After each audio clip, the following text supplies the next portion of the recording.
Okay, we're in section 7 now. It's the assignment on the exponents. And these are going to be integer exponents. So what do? We covered the concept of an integer exponent, what it means, and how to deal with them.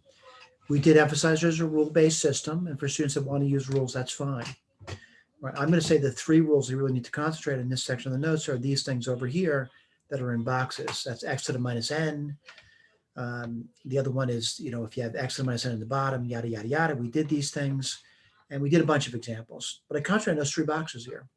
But that should not prevent you from looking at the other rules and saying, I want to use those too. Eventually, we need to know those other rules. But my gut feeling is the way to do that is basically understand concepts, and you'll develop these rules on your own. It isn't like something you say, oh, gee, where are these things coming from?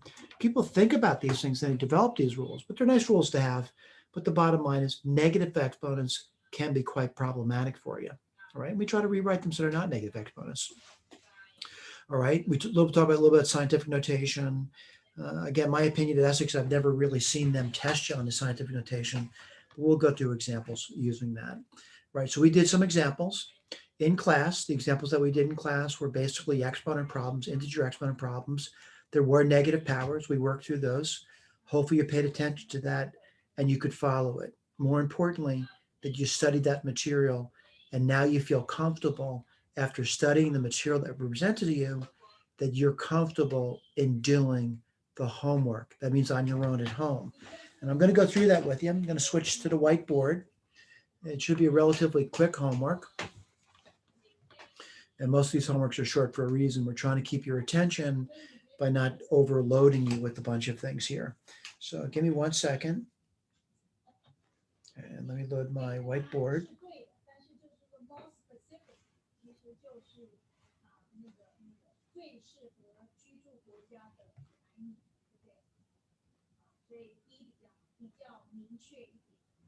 And now you're seeing my whiteboard.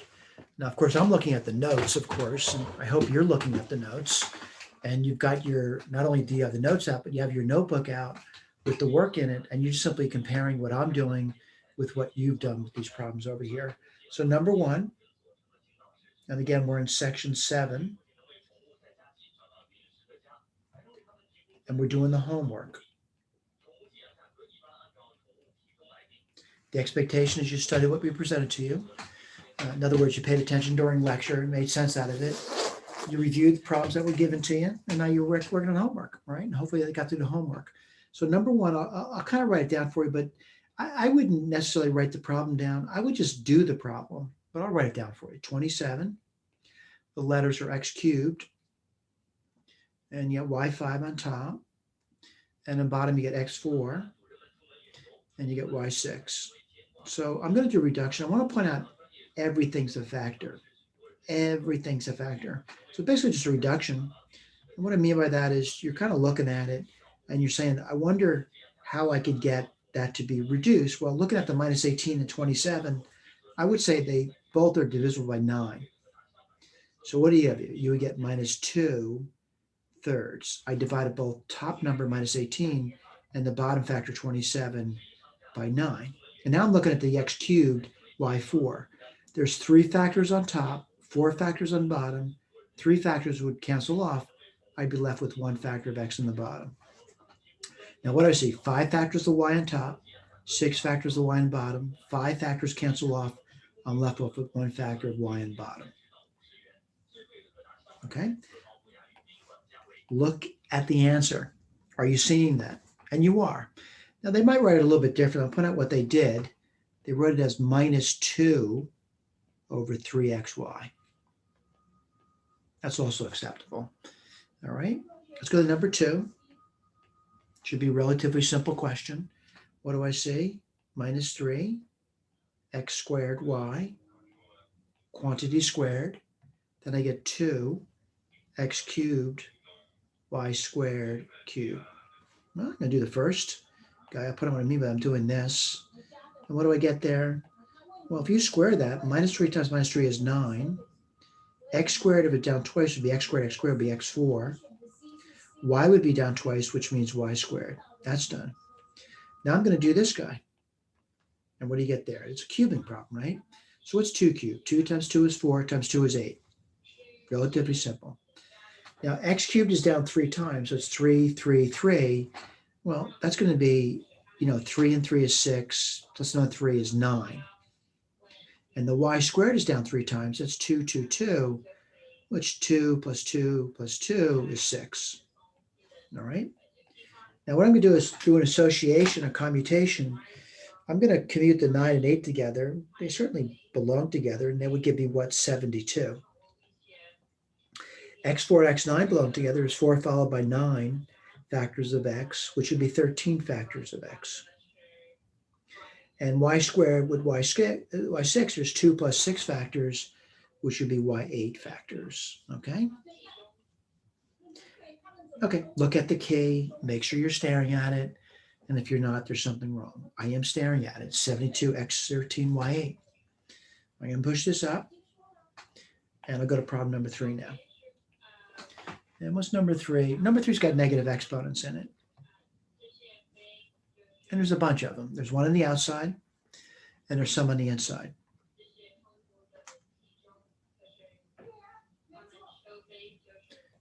And I'm just copying at this point. I will say this, over time, you're probably going to get faster at this by just simply trying. I'm going to work on the inside. I'll do the outside later. So I'm looking at 6 over 9. They don't really disturb me, but I'm going to reduce it. And if you reduce 6 over 9, they're both divisible by 3. Everything's a factor, by the way. So what do I mean by that? 6 is a factor, x cubed is a factor, y minus 3 is a factor, 9 on the bottom is a factor, x4 is a factor, and y minus 1 is a factor. So 6 divided by 9, I can say 3 is a divisor. It's a common factor. So 3 goes into 6 2 times, and 3 goes into 9 3 times. Now I'm looking at x cubed, x4. I noticed there that 3 of the factors of x would cancel, and I'd be left with 1 factor of x in the bottom. Now, you gotta be honest with the negative factors, I'm a little confused by that. So I'm going to write them down on the side. And y to the minus 3 on top means actually y cubed on bottom. And y minus 1 on bottom means y and 1 factor on top. Now, what do I see? Now, I see there's 3 factors on bottom, 1 on top. 1 would cancel off. You'd be left with 2 factors of y on bottom. I'll get my eraser out. Erase this mess over here. I am done on the inside. I'm going to the outside. And then what does the minus 1 mean? It means the reciprocal of what's on the inside. I'll write that down for you. 3xy squared over 2. And it wants 1 factor of that. What's that going to be? 3x y squared over 2. This goes in a box. What do I recommend? Please look at the answer key to see if you got the right answer. And if you don't have the right answer, think about what you've done again and try to get the right answer. All right, so let me look at it. I got 3xy squared over 2. Looks great. All right, let me go to number 4. And what do you see? You see minus 2x. And then you see 3x minus 2 squared. Well, the first guy here, I'll point out, it really doesn't bother me at all. I'll write it down for you. But the second guy disturbs me. What is it? It's really 3 over x squared. Well, I got to resolve that. And what's that mean? I'm going to write this as minus 2x. I'm going to square that second guy, which is going to be 9, because 3 times 3 is 9. X squared times x squared is x4. All right. Now, by the way, I'm not saying you have to do this, but a lot of students do. They need to write both of these guys as fractions.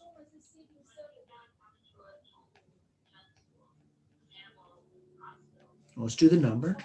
Minus 2 times 9 is minus 18. And I get 1 factor of x on top, 4 factors of x on the bottom. 1 would cancel off. I'd be left off with 3 factors. Let's look at the answer and see if you can agree with it. And if you can't, something's wrong. I'm agreeing with the answer. The answers are in blue, by the way. We give the answers because we want you to check them. What's number 5? Let's write it down. 3x to the minus 1, y to the minus 2 squared. I'm going to work on the inside first. and I've got negative powers. 3 is not bad. X to the minus 1 on top means x1 on bottom. Y minus 2 on top means y squared on bottom. I can square this now. What do you get? 9, because 3 times 3 is 9. X times x is x squared. And y squared times y squared would be 4 factors of y. Again, look at the answer, and we hope you can agree with the answer. And the answer, I'm staring at it, all right? So number 6. What's number 6? It looks like a long problem. I'll write down for you. Minus 2x. And then I get minus 2x, y minus 2. And then I get 4x minus 2, y to the minus 2. Well, I got troubles. And I want to point out what the troubles are. I'm seeing this thing as being 3 separate complicated factors in a problem. I'm going to write them down one at a time.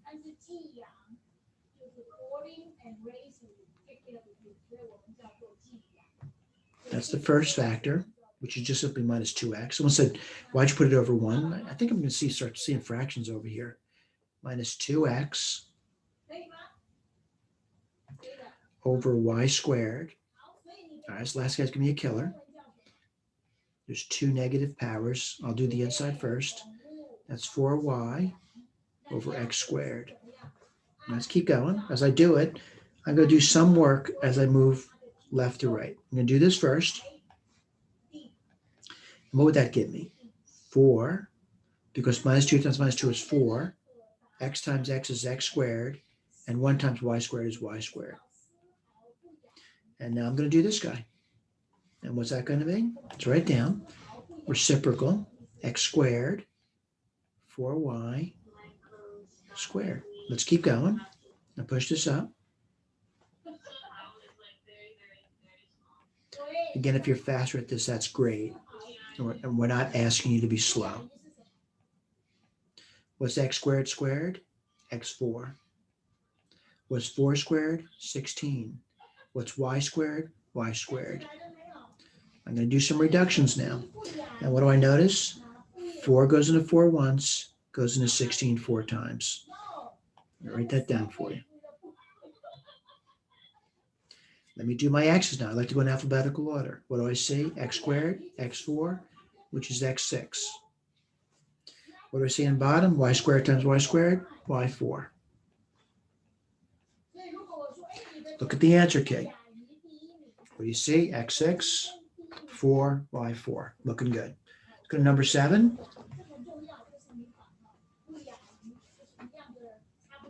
Again, we hope that you paid attention during lecture and you made sense out of what was being presented to you. We're just reviewing those concepts that we went through. So, yeah, I'm going to write it down for you, and I'm just simply copying.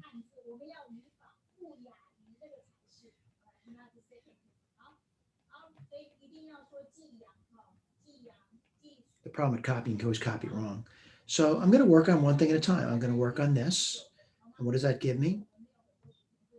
Minus 3x over y squared. And then I'm going to work on the next guy. I'm going to work on this guy. And what does that give me? Well, 2y over x to the minus 3. I'm going to keep working. Minus 3x over y squared, reciprocal, x over 2y cubed. I'm still going to work. Minus 3x over y squared, x cubed, and 2 cubed is 8, and y cubed is y cubed. All right, let's take a look at it. And I'm kind of looking at it, and I notice that there's not much I can do with the number. It's minus 3/8, right? And then the x, I'm seeing x followed by x cubed, which would be x4. Y squared followed by y3. 2 followed by 3 is going to be 5, right? Now, certainly, I'm not saying mistakes don't happen. What I'm saying is you want to pay attention to your mistakes. And what do I see over there? Minus 3x to the 4th over 8y to the 5th. All right, then go to number 8. Number 8 looks bad. I want to tell you something. There is no such thing as bad. These problems are going to work out beautifully. Minus 18, 12, x4, x, y minus 2, y minus 3, z cubed, and z squared. All right, let's do one thing at a time. I'm going to concentrate on numbers, letters, in alphabetical order. Minus 18 divided by 12. Well, I'm going to say it's divisible by 6. That's going to be minus 3 over 2. We'll do the x's now. There's 4 factors on top, 1 factor on the bottom, which means there's 3 factors on top. All right, I'm going to do the y's now, but I want to just make sure you understand what I'm talking about over here. I'm looking at it. Y minus 2 on top means y squared on the bottom. Y minus 3 on bottom means y cubed on top. What does that give me? 3 factors on top, 2 factors on bottom, 2 cancels off. I'm left with 1 factor of y on top. Let me get my eraser out. Erase this business over here. I'm going to do the z's now. 3 on top, 2 on bottom, 2 cancels off. I'm left off with 1 on top. All right, let's keep going. What am I going to do? Outside, negative exponent. I'm going to take the reciprocal now. 2 minus 3, x cubed, y, z. Well, let's start squaring it. What's 2 squared? 4. What's minus 3 squared? 9. X cubed down twice would be x3, which is x6. Y down twice is y squared. Z down twice is z squared. Look at the key. What do you see? 4 on top, 9, x6, y squared, z squared on bottom. All right, let's do number 9, scientific notation problem. All right, now it looks difficult. And I'll put this down for you. It's a counting problem, by the way. And someone says, are you going to write that problem down? No, I'm going to put the scientific notation down. So I'm going to write this down, and I'm going to maybe do it a little differently than other people do it, especially like if you have a chemistry teacher. I'm going to say 23 times, I'm going to count it up. Let's see, 3, 6, 9. So it's going to be 10 to the minus 9. Again, we're doing problem number 9. Then I'm going to say 523 times, I'm going to count this up. So I'm going to say 10 to the 6. And again, I know it's difficult. So I'm going to put 23 down times 523. And what would I have over there? I'd have 10.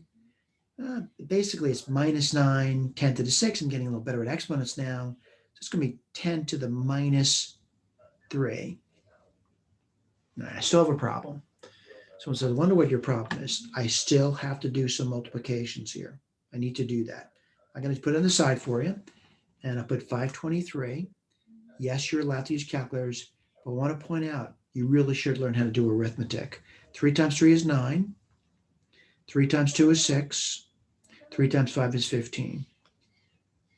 2 times 3 is 6. 2 times 2 is 4. 2 times 5 is 10. 6 and 6 is 12. Let's see, that would give me, I carry the 1, it would give me 10. Carry the 1, that would give me 2. I got this over here. Let me write that down for you. 12029 times 10 to the minus 3. Well, I think I can do that now. It's going to be 12.029. All right, look at the key. You're staring at it, and I'm glad about that. I want that answer. All right, let's go to number 10. And what's 10? Use scientific notation to compute. And let's write this down. I see 11 times 10. Let me count it up. 3, 6, 9 minus 9 squared times, we'll do that later. This is going to be 9. And I see over there, I count it up. It's times 10. I'm counting those zeros, 6 squared. Let's write this down. This is going to be 11 over 10 to the 9th squared. This one's going to be pretty easy to do, right? It's going to be, let's see, 9 times 10 to the 6 squared. Let's see if we can do that. What's 11 squared? 121. 10 to the 9th is down twice, which can be 10 to the 18th. 9 followed by 9 is 18. Now, what do you get over here? 9 squared is 81. 10 to the 6 squared would be 10 to the 12th. Okay, I know it's complicated. Let's keep doing it. So I'm going to put the 1 down here. I'm going to do the 121 times 81. Yeah, I got to do that. But I'm looking at that 10 to the 12th over 10 to the 8. That's going to be 10 to the 6th on bottom. 12 factors cancel off. Let me see if I can do that. And it's going to be 121 times 81. And 1 times 1 is 1. 1 times 2 is 2. 1 times 1 is 1. Just doing grade school arithmetic. 8, because 8 times 1 is 8. 8 times 2 is 16. Carry the 1. That would be 8 plus 1 is 9. 1, 10, carry the 1. That's going to give me, let's see, 8, 9. I'll write that down for you. All right, so it's going to be 9,801 times 10 to the minus 6. All right, well, there's something wrong with that, isn't there? And so what I'm going to do is I'm going to, write in scientific notation, and that's 9.801 times 10. That's not an x, by the way, it's times, let's see, 3, isn't it? Times 10 to the minus 6. Let's keep writing it. 9.801 times 10 to the minus 3. All right, I'm getting better with exponents. Let's look at the key. Yep, that's what I'm staring at. Let's go to number 11. Oh, again, scientific notation. Let's write this down. So you get 6 times, I'm not going to use a time symbol. I'll just use parentheses, right? I'm not ready for that scientific notation yet. So 6, and that's going to be 10 to the negative. Let me count them up. 3, 4, 5. And let's do the next one, which is going to be 5 times 10. And that's going to be, let's see, 3, 6, minus 6. That's going to be cubed. And again, I'm getting better with exponents. This bottom looks like a killer, doesn't it? It's 5 times 10. Let's count it up. 3, 6, 9, 12, 13, 14 squared. All right, I got some work to do. 6, 10 to the minus 5. Well, 5 cubed is 125. That's not so bad, right? And 10 to the minus 6 cubed is 10 to the minus 18. Again, I'm getting better with exponents. But again, on bottom, 5 squared, which is 25. 10 to the minus 14 squared is 10 to the minus 28. All right, let's keep going. And what do I get? I get, I want to do the multiplication. I kind of do reductions over here. 25 goes into 25 once, and it goes into 125 5 times. Let me write that down for you now. I'm going to do this. I'm going to do the 6, and I'm going to do the 5 together. What does that give me? 30. I'm going to look at all these power things over here. I'm getting better with exponents. What do you see? If I did that on top, I know they're negative, but it doesn't really bother me so much because I've done so much work already. It's 10 to the minus, let's see, 5 and 18, 23, right? And what again in bottom? 10 to the minus 28. Well, I'm going to write that a little differently. 10 to the 28 over 10 to the 23. And what's that going to be? Well, 23 factors cancels off, and you're left off with 5 factors. It's going to be times 10 to the 5th. All right. So I'm going to write that a little differently. I'm going to write it as, well, I guess I could write it as 3 times 10 to the first power times 10 to the 5th power, which would be 3 times 10 to the 6th. What's that? 3 million.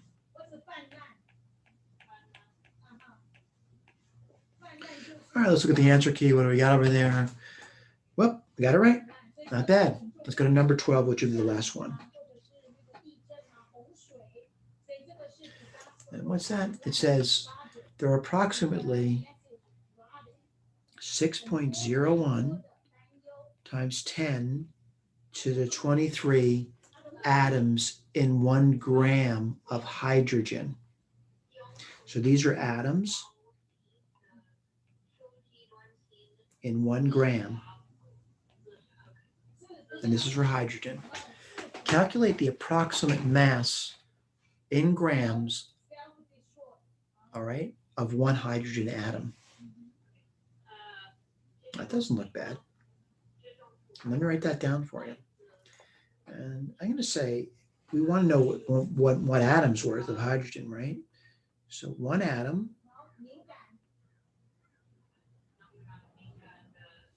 all right. Well, the way to look at this, I mean, there's many ways to look at it, but I'm going to look at it, and I'm going to just simply say, I'm going to look at this, and this is an equivalency. So I'm going to say 1 gram is actually equal to that number of atoms. So I'm going to write that over here as 1 gram. 1 gram in 6.01 times 10 to the 23 atoms. What's nice about this, atoms are going to disappear. So I get something not kind of complicated, but I get 1 gram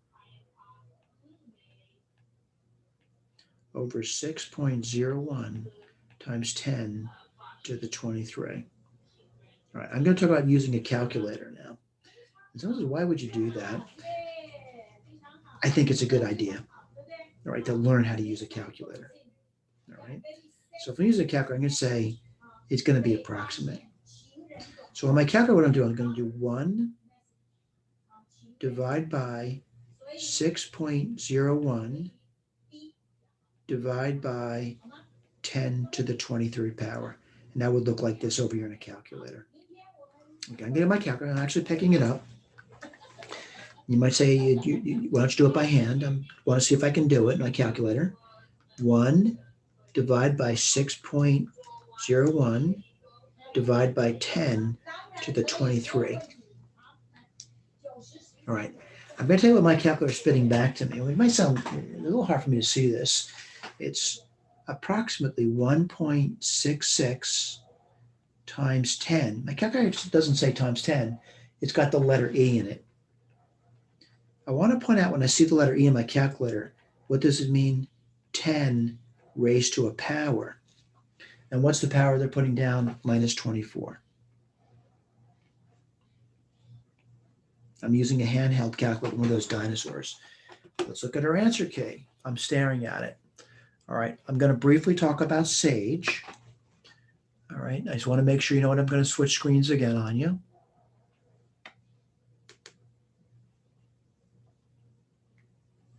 And again, we're at this stage here. We just did problem number 12.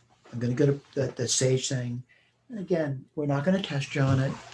We're trying to get you guys familiar with using software, particularly coding. Remember, this thing in red, if you click on it, is going to open up a web browser, if your machine is properly configured, by the way. And it's going to actually take you directly to the Sage website. Okay, so what we're doing over here is we're typically using CoCalc. And the reason why it's the simplest one to use. All right, so I'm going to open up CoCalc. I'll just remind you, it's the same loop over and over again, by the way. Hopefully you're catching on to this. So, welcome to CoCalc. Let's take a look.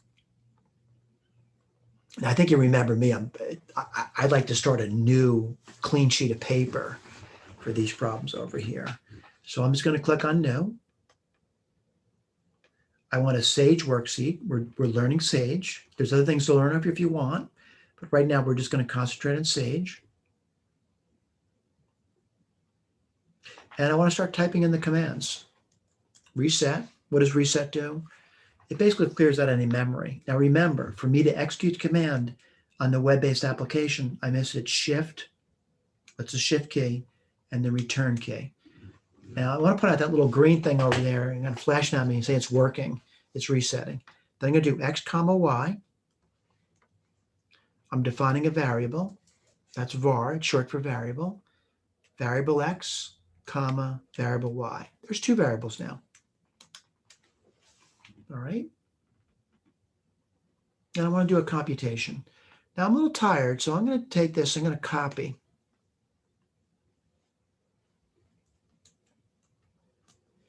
I'm going to paste it. Shift, return. Now, by the way, I realize for some students looking at the output might be horribly confusing. Even the input might look horribly confusing. But what am I basically doing over there? I'm doing one of those negative exponent problems, and it does respond back an answer. Again, it may be confusing to you. It really says what it says to you. It says 3/2 times x times y squared. That's all it says. All right, this one's a scientific notation problem. Computation. Yeah, I did a copy paste. Remember, shift, return. All right, you notice where I said 3 point, a bunch of zeros. Yeah, it's kind of confusing. You just use the letter E there. What does it mean? 3 times 10 to the 6th power. And that's it. All right, so the more introduction into coding. Again, if you take courses with me, in terms if you do them online, you're going to see me do Sage throughout. Like if you do the 119, 120, you'll see me using Sage throughout to try to teach Sage to students. All right, see you soon.